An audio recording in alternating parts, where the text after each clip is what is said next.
रसायन विज्ञान में बीएससी करने के बाद एक लड़के ने कंप्यूटर एप्लीकेशन में डिप्लोमा हासिल किया।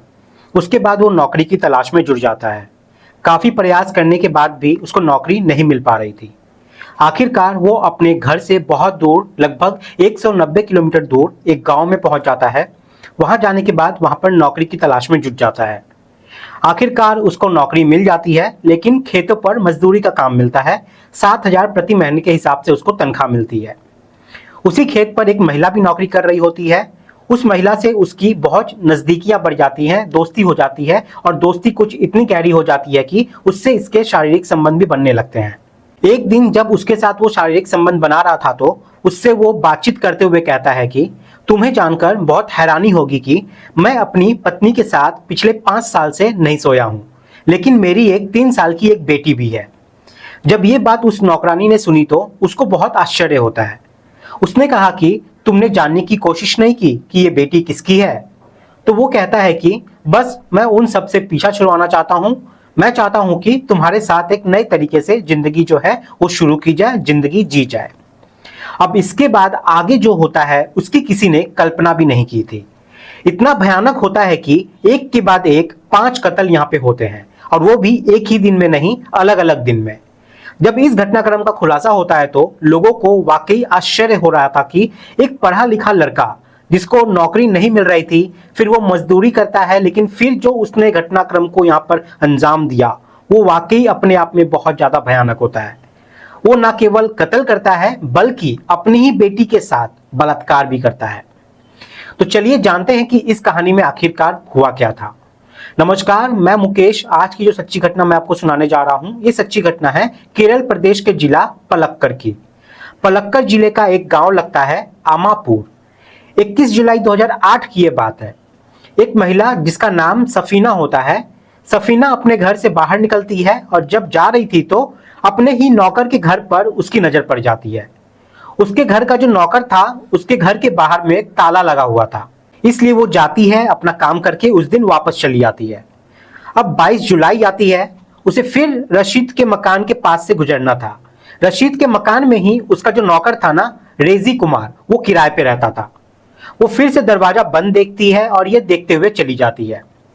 फिर तीसरे दिन भी उसका उस घर से निकलना होता है। जब वो घर से निकल के जा रही थी तो उसने देखा कि जो राशिद के मकान में उसके घर का जो नौकर किराए पे रहता था, उस घर पे जो ताला लगा हुआ था वो उस दिन नहीं लगा हुआ था। उसने जाकर उस दरवाजे को खटखटाया, लेकिन सफीना को कोई रिस्पॉन्स नहीं मिलता है।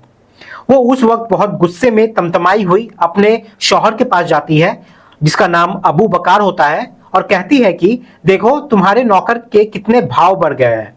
मैंने कितनी बार उसको आवाज लगाया लेकिन वो दरवाजा नहीं खोल रहा है, तुम्हें जाकर देखना चाहिए। जैसे ही सफीना की बात अबू बकार ने सुनी, वो वहां जाता है और दरवाजे को लगातार खोलने की कोशिश कर रहा था, आवाज लगा रहा था, लेकिन अंदर से किसी तरह की कोई आवाज, कोई रिस्पॉन्स नहीं मिल रहा था। अब उसे भी गुस्सा आ जाता है। वो आसपास के लोगों के पास जाता है और जाकर कहता है कि देखो इस नौकर के कितने नखरे बढ़ गए हैं। 2-3 दिन से गायब भी था, अब आया है तो दरवाजा ही नहीं खोल रहा है। अब ऐसे करते करते जो आसपास के लोग थे वहां पर भीड़ इकट्ठा हो जाती है, और इकट्ठा होते होते जब संख्या लगातार यहाँ पे बढ़ रही थी तभी किसी ने पुलिस को फोन कर दिया। पुलिस मौके पे पहुंच जाती है और आखिरकार उस दरवाजे को खुलवाया जाता है। और जब दरवाजा खुलता है तो पुलिस ने और वहां के लोगों ने जो कल्पना भी नहीं की थी वो वहां पे हुआ था। दरअसल घर के अंदर में 2 लाशें होती हैं। एक लाश नौकर की सबसे बड़ी बेटी की होती है, जिसकी उम्र लगभग 12 साल के आसपास थी, और एक लाश उसकी दूसरी वाली बेटी की होती है जिसकी उम्र लगभग 9 साल के आसपास थी। दोनों बेटियों की लाशों को देखने के बाद अब नौकर को वहां पर ढूंढा जाता है, लेकिन नौकर घर के अंदर नहीं मिलता है। आखिरकार पुलिस भी परेशान हो जाती है, आसपास के लोग भी परेशान हो जाते हैं। ये व्यक्ति जो कई दिनों तक अचानक से लापता था, इसके घर में बाहर से ताला लगा हुआ था, लेकिन अब ये बाहर से ताला खुला है तो, लेकिन इसके अंदर 2 लाश है। किसी को यहाँ पर कुछ समझ में नहीं आ रहा था कि आखिरकार हुआ क्या है। अब पुलिस ने इन दोनों बच्चों की लाशों को कब्जे में लिया और कब्जे में लेने के बाद आखिरकार पोस्टमार्टम के लिए भेज दिया।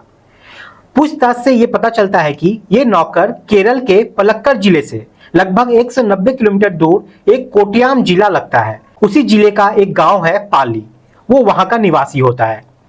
एक टीम पाली भेजी जाती है पता करने के लिए कि वहां पे ये नौकर जिसका नाम रेजी कुमार था वो वहां पे आया हुआ है या नहीं, लेकिन पता चलता है कि वो वहां पे नहीं आया हुआ है। अब जो ये दोनों बच्चियां हैं वो एक सेंट जोसेफ स्कूल में पढ़ती थी। फिर वहां की प्रिंसिपल साहब से मिलने के लिए पुलिस जाती है और जाकर पूछती है कि ये जो दो बच्चे हैं जिनकी लाश मिली है, एक 9 साल की है और एक 12 साल की है, आखिरकार उनके बारे में आप क्या बता सकती हैं। तो प्रिंसिपल बताती है कि 22 जुलाई 2008 की ये बात है। उस बच्ची के पिता आते हैं और कहते हैं कि उनकी मां मर चुकी है, इसलिए उन्हें छुट्टी दे दो, और उन्होंने अपने साथ उन बच्ची को लेकर वहां से चले जाते हैं। अब पुलिस के लिए प्राइम सस्पेक्ट कोई और नहीं बल्कि रेजी कुम्हारी होता है, जो इस गांव में नौकरी करने के लिए आया हुआ था। अब इधर पुलिस के लिए सबसे हैरान करने वाली बात यह होती है कि जब पोस्टमार्टम का रिपोर्ट आता है उसमें पता चलता है कि 9 साल की बच्ची का गला दबाकर हत्या कर दी गई थी, और जो 12 साल की लड़की थी उसका न केवल गला दबाया गया था बल्कि उसका बलात्कार भी हुआ था। अब जब इस मामले की जांच पड़ताल आगे बढ़ती है तो पुलिस ने देखा कि रेजी की पत्नी भी यहाँ पे दिखाई नहीं दे रही है, वो भी गायब है, और साथ ही उसका एक बेटा है जो 10 साल का है, वो भी दिखाई नहीं दे रहा है, और एक और 3 साल का बेटा होता है वो भी यहाँ पर दिखाई नहीं दे रहा। 2 की लाशें तो मिल जाती है, लेकिन 3 कहां पे गायब है इसका पता अभी भी नहीं चल पा रहा था पुलिस को। तभी किसी ने गुप्त तरीके से पुलिस को सूचना दी कि एक नौकरानी है जो खेतों पर काम करने आती है, आपको उससे बातचीत करनी चाहिए। अब पुलिस उस महिला के पास जाती है, उससे पूछा जाता है कि इस मामले में तुम क्या जानती हो। तो वो बताती है कि उसके और रेजी के बीच में कुछ इस तरीके का संबंध था, और वो काफी समय से एक दूसरे से प्यार भी करते थे, लेकिन वो कहाँ है, किस हालत में है, ये सब क्यों किया, उसे कोई जानकारी नहीं है। उसने पुलिस को बहुत सारी बातें बताई, और एक बात ये भी बताई कि उसने अपनी पत्नी के साथ पिछले 5 साल से कोई वैवाहिक संबंध जो है वो नहीं बनाए थे, लेकिन जो उसकी छोटी वाली बेटी थी वो 3 साल की थी, इसलिए उसको शक था, उसे लगता था कि ये उसकी बेटी नहीं है बल्कि किसी और की बेटी है, इसलिए वो उखड़ा उखड़ा सा रहता था। साथ ही वो ये भी बताती है कि वो पढ़ा लिखा था, उसने बीएससी की हुई थी, साथ ही कंप्यूटर एप्लीकेशन में उसने डिप्लोमा भी हासिल किया हुआ था, लेकिन उसकी नौकरी नहीं लग रही थी, इसलिए वो उदास रहता था।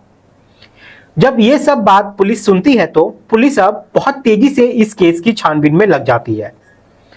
अब 25 तारीख की ये बात है, कुछ लोग खेतों की तरफ जा रहे थे तो उन्हें कुछ अजीब सी दुर्गंध आ रही थी। जब दुर्गंध आ रही थी तो उन्होंने पुलिस को सूचना दी कि जंगल में खेतों की तरफ से कुछ दुर्गंध आ रही है, आपको जाकर देखना चाहिए। जब वहां जाकर देखा जाता है तो झाड़ियों के अंदर आखिरकार 2 लाशें और मिल जाती है। ये लाश होती है उस नौकर के 10 साल के बेटे और 3 साल के बेटे की। आखिरकार पुलिस ने उन लाशों को कब्जे में लिया और कब्जे में लेने के बाद पोस्टमार्टम के लिए भेज दिया जाता है। अब पुलिस के द्वारा खोजी कुत्ते को बुलाया जाता है। अब जब उन्होंने तलाश करना शुरू किया तो जो सेफ्टी टैंक था शौचालय का, उस सेप्टिक टैंक के अंदर से अजीब तरीके की दुर्गंध आ रही थी, लेकिन उस दुर्गंध को कोई लोग यहाँ पर नहीं पहचान पाता है, लेकिन शायद डॉग स्क्वाड से जो कुत्ते को बुलाया गया था उन्हीं के द्वारा ये पता चलता है। जब इसके स्लैब को हटाया जाता है तो उसके अंदर से एक और लाश मिल जाती है, यानी कि अब कुल 5 लाश मिल चुकी थी, जिसमें उसके 4 बच्चे थे और एक उसकी पत्नी की लाश थी जो कि सेप्टिक टैंक के अंदर से मिली थी। अब इनकी हत्या क्यों हुई थी, किस लिए हुई थी, किसने की थी, पुलिस के लिए ये एक सब सवाल यहाँ पे खड़े हो जाते हैं। तभी एक मुखबिर के माध्यम से सूचना मिलती है कि गांधीनगर पुलिस स्टेशन के पास जो बस स्टैंड है वहां रेजी कुमार को देखा गया है। पुलिस ने घेराबंदी की और घेराबंदी करने के बाद आखिरकार उसको गिरफ्तार कर लिया जाता है। अब जांच पड़ताल और पूछताछ में यह पता चलता है कि उसी ने अपनी 12 साल की जो बेटी थी उसका वो बलात्कार किया था। अब उसे पूछा जाता है कि तुमने ये हत्या सब क्यों की, कब की, तो यही बात निकल के आती है कि सबसे छोटी वाली बेटी को लेकर उसे शक होता है, इसलिए उसका जो झुकाव था वो नौकरानी की तरफ ज्यादा था, अपनी पत्नी की तरफ कम था। अब पुलिस ने जब इससे पूछताछ की तुमने ये कत्ल कैसे किया, तो वो बताता है कि 8 जुलाई 2008 की ये बात है, लगभग 11:30 बजे के आसपास का वो वक्त हो रहा था। अपनी पत्नी से शायद वो यही बात पूछने की कोशिश कर रहा था कि छोटी वाली बेटी किसकी है। इस बात को देखते हुए उन दोनों के बीच में कहासुनी शुरू हो जाती है। कहासुनी कुछ ज्यादा ही यहाँ पे बढ़ जाती है और इसी में वो अपनी पत्नी का गला दबा देता है और गला दबा के उसकी हत्या कर देता है।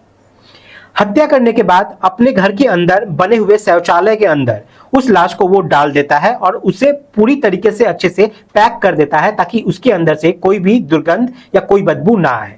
उसके बाद फिर कुछ दिन बीत जाते हैं। 13 तारीख की सुबह लगभग 4 बजे के आसपास की बात थी।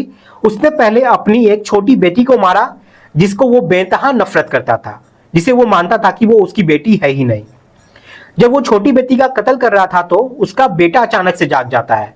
बेटे को देख उसने उसको भी मौत के घाट वहां पे उतार दिया। अब पहले 8 जुलाई को वो अपनी पत्नी को मारता है, 13 जुलाई को वो अपने बेटे और सबसे छोटी वाली बेटी को मारता है। फिर 23 जुलाई की सुबह लगभग 3 बजे के आसपास उसने अपनी 12 साल की बेटी को उठाया और अपनी ही बेटी के साथ वो बलात्कार करता है। फिर उसकी गला दबाकर यहाँ पे हत्या भी करता है। वहां एक और बेटी थी जो 9 साल की थी, उसकी भी आंख वहां पर खुल जाती है और जब वो देखता है कि उसकी छोटी बेटी ये सब देख चुकी है तो उसका भी वो गला दबाकर मौके पर ही उसकी हत्या कर देता है। आखिरकार इस घटना को अंजाम देने के बाद वो अपने इस घर के बाहर से ताला को खोलता है और रूम को अंदर से बंद कर देता है और अंदर से बंद करने के बाद वो किसी तरीके से छान छप्पर हटाकर आराम से वहां से निकल जाता है ताकि किसी को खबर ना लग सके और वहां से वो कहीं दूर चला जाता है। लेकिन पुलिस ने सारे कड़ियों को जोड़ा और सबूत इकट्ठा किए और बाद में ये मामला अदालत पहुंचता है। साल 2010 में अदालत में इस रेजी कुमार को सजाए मौत का हुक्म सुनाया जाता है और कहा जाता है कि इसे तब तक फांसी के फंदे पे लटका के रखा जाए जब तक इसकी प्राण ना निकल जाए। अब इस व्यक्ति ने अपील करना शुरू किया। जब यह अपील करता है केरल के हाईकोर्ट में तो वहां भी उसको वही फैसला सुनाया जाता है जो निचली अदालत ने सुनाया था। वहां कहा जाता है कि जो निचली अदालत का फैसला है उसको बरकरार रखा जाए। यह बहुत ही दुर्लभ केस है, यह rare of the rarest case है। ऐसा कोई कैसे कर सकता है? अपने 4 बच्चों को मार देगा, अपनी पत्नी को मारेगा और अपनी ही बेटी का बलात्कार भी करेगा। इसलिए इसको जीने का कोई अधिकार नहीं है। मामला यहां से और आगे बढ़ता है और आगे बढ़ते बढ़ते लगातार कई साल बीत जाते हैं। तारीख आती है 22 अप्रैल 2025 की। आखिरकार पूरे मामले की सुनवाई की जाती है और मामले की सुनवाई करने के बाद जो बचाव पक्ष का वकील होता है वो कहता है कि इसकी मनोस्थिति ठीक नहीं थी और इसने पिछले 16 या 17 सालों में कोई भी अपराध भी नहीं किया है, किसी को कोई नुकसान भी नहीं पहुंचाया है, उसका आचरण बहुत ही अच्छा है बाकी सब कैदियों के प्रति। अगर उन घटनाओं को छोड़ दिया जाए तो उसके बाद या उससे पहले इसने किसी तरीके का कोई अपराध अब नहीं किया है। यह आदर्श कैदी बनने के लिए लगातार प्रयास कर रहा है। इसने बहुत बड़ी जीवन अपनी सलाखों के पीछे गुजार दी है, इसलिए इसकी सजा को कुछ माफ कर दिया जाए। फिर अदालत ने इसकी फांसी की सजा को उम्र कैद यानी कि आजीवन कारावास में बदल दिया और कहा कि जब तक इसकी आखिरी सांसें हैं तब तक ये सलाखों के पीछे ही रहेगा। भले ही चाहे ये आदर्श कैदी बन गया हो, लेकिन सलाखों के पीछे ही इसकी मौत होने वाली है। तो दोस्तों, इस पूरी घटनाक्रम को सुनाने का उद्देश्य किसी को परेशान करना नहीं है, किसी का दिल दुखाना नहीं है, बल्कि आपको जागरूक करना है, आपको सचेत करना है। आप सब लोग अपना ख्याल रखें, सुरक्षित रहें। जय हिंद, जय भारत।